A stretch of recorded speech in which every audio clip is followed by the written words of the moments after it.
அத்தை வீட்டில் பூஜை சாமானெல்லாம் முடிஞ்சிருச்சுங்க அத்தை. காசு தரீங்களா? நான் போய் கடையில் வாங்கிட்டு வந்துடுறேன். என்னது, காசு இவகிட்ட தரதா?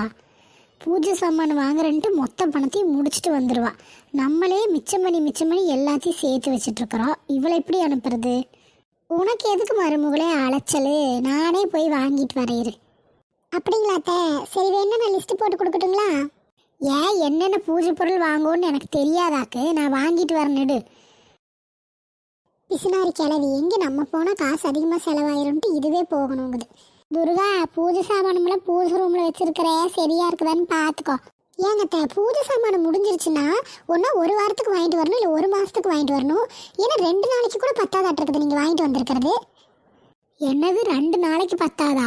அதை வச்சு நான் ஒரு மாதத்துக்கே தாட்டுவேன். அதுக்கு மேலே உனக்கு சாமானம் வேணுன்னா உங்கள் ஒப்பன் வீட்டில் போய் வாங்கிட்டு வாப்போ.